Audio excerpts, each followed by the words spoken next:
ഈശോ മിശിഹായിക്ക് സ്തുതിയായിരിക്കട്ടെ. വിശുദ്ധ യോഹന്നാൻ അറിയിച്ച സുവിശേഷം 17-ാം അധ്യായം 4-ാം വാക്യം. അവിടുന്ന് എന്നെ ഏൽപ്പിച്ച ജോലി പൂർത്തിയാക്കിക്കൊണ്ട് ഭൂമിയിൽ അവിടുത്തെ ഞാൻ മഹത്വപ്പെടുത്തി. യോഹന്നാന്റെ സുവിശേഷം 17-ാം അധ്യായം ഈശോ ശിഷ്യന്മാർക്ക് വേണ്ടി പ്രാർത്ഥിക്കുന്ന ഭാഗമാണ്. അതിലെ ഒരു വാക്യമാണ് ഇപ്പോൾ നമ്മൾ വായിച്ചു കേട്ടത്. നമ്മുടെ ഈ ലോക ജീവിതം അർത്ഥമുള്ളതാകുന്നത് ദൈവത്തെ മഹത്വപ്പെടുത്തുന്ന രീതിയിൽ ജീവിക്കുമ്പോഴാണെന്ന് ഈശോ ഓർമ്മിപ്പിക്കുന്നു. അത് ഏറ്റവും നന്നായി ചെയ്യാവുന്നത് ഓരോരുത്തർക്കും അവരവരുടെ ജീവിതാവസ്ഥയിൽ ദൈവം നൽകിയിരിക്കുന്ന ഉത്തരവാദിത്വങ്ങളും കടമകളും ഏറ്റവും നന്നായി നിർവഹിച്ചുകൊണ്ടാണ്. ഈശോ പറയുന്നു, അതാണ് അവിടുന്ന് എന്നെ ഏൽപ്പിച്ച ജോലി പൂർത്തിയാക്കിക്കൊണ്ട് ഭൂമിയിൽ അവിടുത്തെ ഞാൻ മഹത്വപ്പെടുത്തി.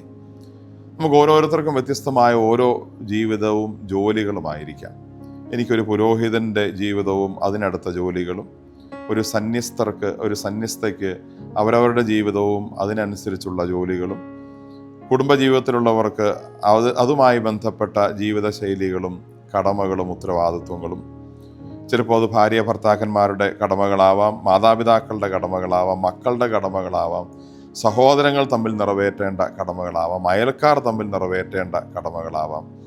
കടമകളും ഉത്തരവാദിത്വങ്ങളും നന്നായി ചെയ്യുമ്പോൾ നമ്മൾ ദൈവത്തെ ഈ ഭൂമിയിൽ മഹത്വപ്പെടുത്തുകയാണെന്നും അതാണ് ദൈവം നമ്മളിൽ നിന്ന് ആഗ്രഹിക്കുന്നതെന്നും പ്രതീക്ഷിക്കുന്നതെന്നും കൂടി ഈ സുവിശേഷം നമ്മളെ ഓർമ്മിപ്പിക്കുന്നു. നമ്മുടെ കുടുംബത്തിൽ, സമൂഹത്തിൽ, ഇടവകയിൽ, ചുറ്റുപാടുകളിൽ ദൈവം നമ്മളെ ഏൽപ്പിച്ചിരിക്കുന്ന കടമകൾ നന്നായി ചെയ്ത്, ഉത്തരവാദിത്വങ്ങൾ നന്നായി ചെയ്ത് ദൈവത്തെ മഹത്വപ്പെടുത്താൻ നമുക്കാവട്ടെ. ദൈവം നമ്മളെല്ലാവരെയും അനുഗ്രഹിക്കട്ടെ. ആമേൻ.